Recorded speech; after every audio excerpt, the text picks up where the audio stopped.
드라마 정년이가 시청률 13.4%를 달성하며 오랜만에 인기 드라마로 등극했는데요. 특히 배우들이 수준급의 국극 연기를 선보이며 화제를 모았죠. 배우들의 실제 노래 실력과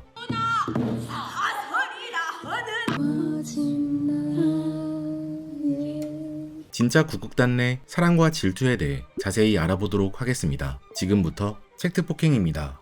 목포 출신의 주인공 윤정연은 당차고 주체적인 캐릭터로 큰 호감을 얻었습니다. 하지만 자명고 무대에서 과한 군졸 연기를 선보인 데다가 즉흥적으로 노래까지 부르며 드라마가 끝이 나 일부 시청자들은 정연이가 민폐다, 공감하기 어렵다 등의 평을 남기기도 했죠. 정연이가 과한 행동을 한 이유를 추측해보면 앞서 정연이는 라이벌인 영서가 완벽한 연기를 선보여 경쟁의식이 발동한 것으로 보입니다. 물론 이런 경쟁의식은 곧바로 강소복 단장에게 제지당하죠. 넌 내일부터 무대에 설 수 없다. 제가 무엇을 잘못했는데요? 관객들이 그게 집중한 게 아니라 촛대인 너한테만 집중을 했으니까. 하지만 정연이는 자신이 무슨 잘못을 했는지 진심으로 이해한 것 같지 않습니다. 사실 소복의 말은 극에서 조연이 안 중요하다는 것이 아니라 전체 극이 살기 위해서는 조연이 함께 어우러져야 한다는 뜻이었지만 아직 연기 초보인 정연이에게는 이해하기 어려운 말이었죠. 원래 초심자일수록 전체를 생각하지 못하고 자신이 맡은 것만 돋보이고 싶어 열심히 하려고 하는 경우가 있는데 정연이도 이런 초심자의 실수를 한 것 같습니다.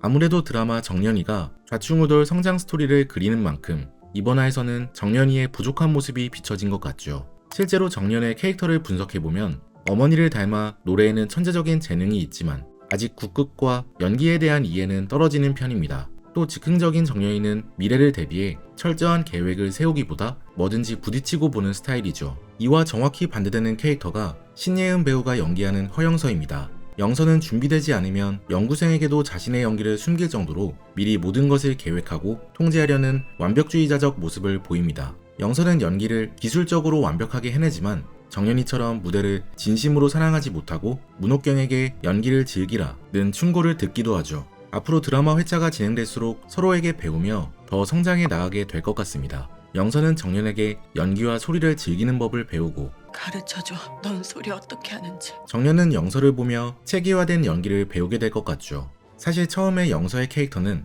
더글로리에서 신예은 배우가 연기했던 박연진의 악역 같은 역할이 아닐까 걱정이 들었습니다. 주인공의 라이벌이기 때문에 정연이를 괴롭히고 질투할 것 같았죠. 하지만 의외로 영서는 치졸한 캐릭터가 아니었습니다. 처음에는 정연이가 연기를 쉽게 보는 것 같아 일부러 골탕 먹이려고 하긴 했지만 이제 정연이의 연기에 대한 진심을 알기 때문에 그녀를 미워하기보다 건강한 라이벌 관계를 형성할 것 같습니다. 다만 엄마에게 사랑받지 못한 영서는 본인도 누군가에게 마음을 표현하는 것이 서툴러 아직도 정연이에게 툴툴대는 것 같네요. 하지만 극단 배우들의 실제 현실은 드라마보다 끔찍합니다. 정연이 만화 원작 작가는 여성 국극을 참고하기 어려울 때에는 일본의 다카라즈카를 참고했다고 합니다. 다카라즈카도 여성만으로 구성된 극단인데 다카라즈카는 배우들끼리 경쟁이 너무 심해 서로를 질투하고 심지어는 괴롭히기까지 한다고 합니다. 다카라즈카 가극단에서 배우로 활동한 아리아 키이는 어느 날 어머니에게 정신적으로 붕괴되고 있다는 문자 메시지를 남겼습니다. 바로 그 다음날 그녀는 숨진 채 발견되었죠. 경찰의 조사 결과 아리아는 연습 중 집단 괴롭힘을 당했다는 것이 밝혀지게 됩니다. 극단 선배들은 그녀에게 정신력이 부족하다, 후배들이 못하는 것도 네 잘못이다 라며 매번 그녀를 세워놓고 혼을 냈다고 합니다. 한 선배는 앞머리를 마는 방법을 알려주겠다며 고데기를 뺏어가 그녀의 이마를 찢었고 아리아는 화상을 입게 되죠. 아리아의 사망기사에는 현실판 더 글로리라는 부제가 붙었습니다. 이처럼 실제 극단에서는 경쟁으로 인한 스트레스가 심하고 조직 문화가 수직적이어서 일부 배우들은 후배들에게 정신적, 육체적 고통을 가하는 경우까지 있다고 합니다. 드라마에서도 극단 배우들 간의 경쟁을 초록이와의 갈등으로 보여주기도 했는데요. 하지만 다행히 정연이에게는 옥경이라는 든든한 방패가 있습니다. 옥경은 정연이를 극단으로 처음 데리고 와 정연이가 힘들어하는 일이 있으면 조언을 아끼지 않고 심지어 갈 곳 없으면 자신의 집에서 자라며 방까지 흔쾌히 내어주죠. 옥경이가 왜 이렇게까지 정연이를 도와주는 건지 혹시 다른 속셈이 있는 것은 아닌지 의도가 궁금해질 정도인데요. 이에 대해 PD는 중요한 인터뷰를 하며 정연이의 결말을 암시하기도 했습니다. 옥경의 정체. 메랑 구국단의 남자 주연을 도맡는 문옥경은 실제 50년대 여성 국극 최고 스타로 활약한 조금행 배우와 닮아 있습니다. 드라마 정년이에는 외랑 국국단 앞에 문옥경의 팬들이 선물을 들고 그녀를 기다리는 모습을 보여주는데 실제 국국 배우들도 사생팬이 있을 정도로 인기가 많았다고 하죠. 조금행 배우는 한 여성 팬이 자신을 너무 흠모하여 그녀와 가상 결혼식까지 올렸다고 합니다. 당시는 매우 엄격했기 때문에 연기로도 스킨십을 표현할 수 없었는데 아무래도 여성 국국은 동성 배우들 간의 로맨스를 연기하다 보니 허용되는 스킨십의 범위가 더 넓었다고 합니다. 이 부분은 드라마 정년이에서도 똑같이 그리고 있죠. 오늘도 어여쁘구나. 목련이 없었더라면 널 첩으로 들였을지도. 또 배우들은 무대 밖에서도 자신의 배역을 이어나갔다고 합니다. 남자들의 걸음걸이와 목소리, 말투 등을 체화해 평소에도 이런 모습을 유지한 것입니다. 비슷하게 문옥경도 평상시에 3피스 수트를 입으며 남자다운 행동을 많이 보이죠. 드라마 정년이에서는 동성애에 대해 직접적이지는 않지만 문옥경과 서해랑이 서로 이마를 맞대는 장면이나 뺨을 쓰다듬는 장면 등으로 간접적으로 둘이 연인 사이임을 보여주기도 합니다. 사실 이 부분은 제작 전부터 논란이 있었던 부분인데 원래 정년이에는 주인공 정년이를 응원하며 흠모하는 캐릭터 권부용이 있었습니다. 하지만 드라마화되면서 권부용 캐릭터가 삭제되어 일부 팬들은 동성애 코드를 삭제하기 위해 일부러 부용이란 캐릭터를 없앴다며 드라마가 방영이 되기도 전에 논란이 일기도 했죠. 한국에서는 고려시대 때만 하더라도 성적으로 개방된 사회였고 심지어 고려의 왕이었던 공민왕도 사랑하는 부인이 떠난 후 동성애의 길로 빠져들었다고 합니다. 조선시대에도 궁녀들 사이에 동성애가 성행하였는데 조선 왕족의 실리기를 친밀한 궁녀들은 서로의 몸에 법붕자를 새기는 일도 있었다고 합니다. 하지만 이들의 사랑은 단순한 일탈로 치부되었고 공식적으로 사랑을 인정받지는 못했죠. 1930년대에 들어서 신문에 2명의 여자가 함께 손을 잡은 채 철로길에서 발견되었다는 기사가 실립니다. 함께 고등학교를 다닌 홍옥임과 김용주는 원래 친구 사이였다고 하는데요. 하지만 김용주는 아빠의 손에 이끌려 억지로 학교를 중퇴하고 결혼을 하게 됩니다. 이후 김용주는 시부모에게 학교를 보내달라고 애원해 겨우 허락을 받아내지만 기혼자는 입학을 불허함이라는 학칙 때문에 복학을 거부당하게 되죠. 홍옥임은 김용주를 위로해 주었고 둘은 처음에는 친구로 시작했지만 점차 사랑의 관계로 발전하게 됩니다. 하지만 한 명은 유부녀인데다 동성 관계였기 때문에 사회에서 절대 인정받지 못할 것이라 생각해 자신들의 처지를 비관하고 종국에는 끔찍한 선택을 내린 것입니다. 하지만 국국 배우들은 이성애나 결혼에 얽매이지 않는 모습이었다고 합니다. 여성 국국 배우들의 삶을 담은 다큐멘터리에 따르면 이들은 남자한테 얽매이기 싫었고 여자친구들이 남자보다 좋았다며 자신들의 마음을 자유롭게 표현했다고 하죠. 이런 부분이 앞으로 정년이 드라마에서도 나타날 것처럼 보이는데요. 문옥경이 계속해서 정년이를 신경쓰고 도와주는 것도 단순히 후배를 돕는 선배의 마음이 아니라 점차 마음이 깊어질 수도 있을 것 같습니다.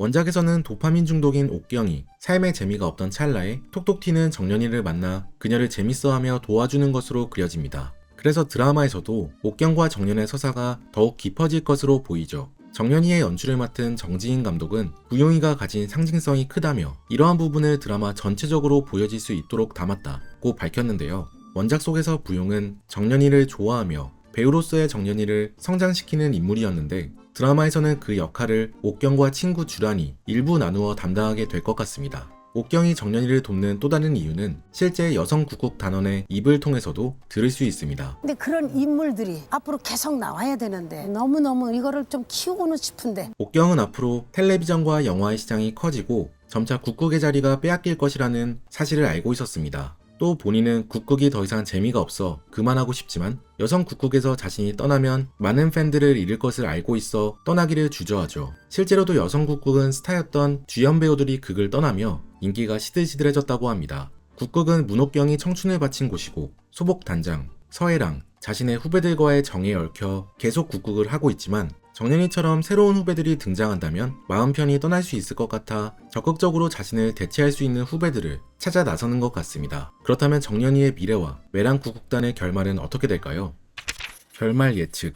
실제 역사에서 1950년대 후반 한국 영화와 라디오 연속극이 대중적으로 인기를 끌며 여성 국국은 점차 쇠퇴하게 됩니다. 도중에 여성 국국은 살아남기 위해 영상과 국극을 함께 보여주는 이중 연쇄극 등 새로운 시도를 하기도 했죠. 이 부분에서 정년이도 텔레비전과 국극을 연결하지 않을까 싶은데 앞서 박종국 PD를 따라 텔레비전을 경험한 정년이는 국극으로 다시 돌아오긴 하지만 텔레비전의 가능성을 보았습니다. 그래서 이 점을 국극에 도입하게 될 수도 있을 것 같죠. 정년이를 촬영한 정지인 감독은 여자 배우들만 나오는 드라마여서 투자 단계에서 난관이 있어 보였지만 딱 한 가지를 믿었다고 합니다. 바로 꿈을 쫓는 사람들의 이야기는 언제나 시청자에게 소구하는 면이 있다는 것이었죠. 이 말은 오디션 프로그램에 나오는 출연자들의 하나에 미쳐 간절한 모습을 보는 것이 사람들에게 열정과 희열을 느끼게 해준다는 것입니다. 이 점에서 보면 결과적으로 드라마도 끝에 정연이가 결국 성공하는 모습을 그려줄 것 같은데요. 정연이는 간절히 원하던 국극 배우로서 성공하고 친구 주랑과 함께 매랑 구국단을 이끄는 모습일 것 같네요. 정연이에게 국극은 단순히 직업적 성취 외에도 중요한 의미를 가지고 있습니다. 국극은 정연을 위로해주는데요. 사실 국극은 6.25 전쟁의 이후 힘들어하던 사람들에게 어두운 현실을 잊게 해주는 매개체였습니다. 일부러 국극은 전쟁을 배경으로 하는 이야기를 무대에 올리며 전쟁 속에서 고통받는 사람들의 이야기를 직접적으로 담아 이들을 위로해 주었죠. 드라마에서도 전쟁을 직접적으로 드러나지는 않지만 간접적으로 6.25 전쟁의 아픔에 대해서 그리고 있습니다. 정연이는 아빠를 전쟁으로 잃었는데 그때의 슬픔을 표현하면 말이 나오지 않을 정도로 먹먹한 심정이죠. 또 드라마에서는 6.25 전쟁에 참전한 용사와 대화를 나누며 솔직한 심정을 듣는 등 전쟁의 여러 아픔을 그리고 있습니다. 하지만 안타깝게도 당시 6.25 전쟁에 참전한 용사들은 현재까지 어려운 환경에 놓여 있습니다. 깨진 유리창, 무너질 듯한 천장, 얼룩진 벽지, 씻기도 힘든 화장실까지 이 집의 주인은 바로 1950년 발발한 한국전쟁의 자원에 조국을 위해 싸운 6.25 참전용사님입니다. 전쟁 이후 가난 속에 고통받아야 했던 그는 지금도 쉴 공간조차 없이 어렵게 하루하루를 버티고 있습니다. 고령의 나이로 피부암을 앓고 있음에도 폭염 속에 더러운 화장실에서 한 달에 2번 목욕차가 오는 날만을 기다린다고 합니다. 그러던 중 71년 만에 그에게 기적 같은 순간이 찾아왔습니다. 참전 용사님의 소식을 들은 한국 기업이 긴급히 지원을 결정하며 그를 찾아갔죠. 이 기업은 가장 시급했던 화장실 수리를 우선 지원하였고 대대적인 개선에 나섰습니다. 참전 용사님은 한국인을 몇 번이고 감사하게 생각하며 수십 년 동안 기다려온 꿈을 이뤄가는 과정을 보며 눈물을 감추지 못했다고 전해집니다. 현재 참혹했던 이 공간은 평범한 화장실로 탈바꿈하였으며 참전 용사님께서는 이 변화를 보고 말을 잇지 못했습니다. 그는 한국전 참전이 후회가 없었지만 자신을 기억하고 보답해주는 한국인들에게 깊은 감동을 느꼈다고 합니다. 이 한국 기업은 바로 인프레시인데요. 인프레시는 국내에서 생활고를 겪는 참전 용사분들께 지속적으로 지원을 이어가고 있습니다. 뿐만 아니라 에티오피아, 필리핀, 태국 등 참전국에도 의료와 물품, 금전 지원을 하고 있죠. 함께 후원하고 싶다면 6.25 전쟁 당시 학도병들이 전장에 나서며 작성한 경주 학도병 서명문 태극기를 주목해주세요. 인프레시에서는 이 태극기를 바탕으로 디테일한 키링을 제작하여 일상 속에서도 역사를 기억할 수 있도록 선보였습니다. 또한 기업명이 아닌 후원자들의 이름으로 수익금 일부를 어려운 참전 용사들에게 후원하며 우리나라 국가대표 선수들과 연예인들도 이 행보에 동참하고 있습니다.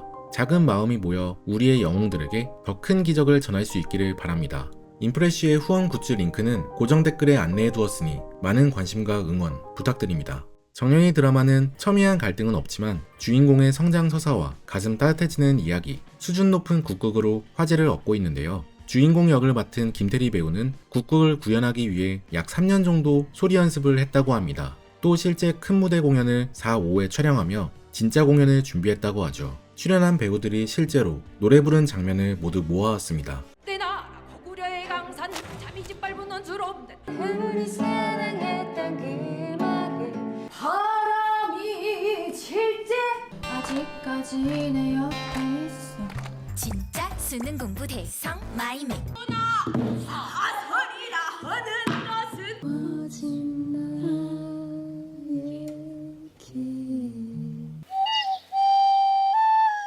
잊혀진 국극을 알린다는 점에서도 앞으로 드라마가 계속해서 흥했으면 좋겠네요. 지금까지 책트폭행이었습니다. 오늘 함께 본 드라마 정연이, 연출 정지인. I know that I'm well away from being a perfect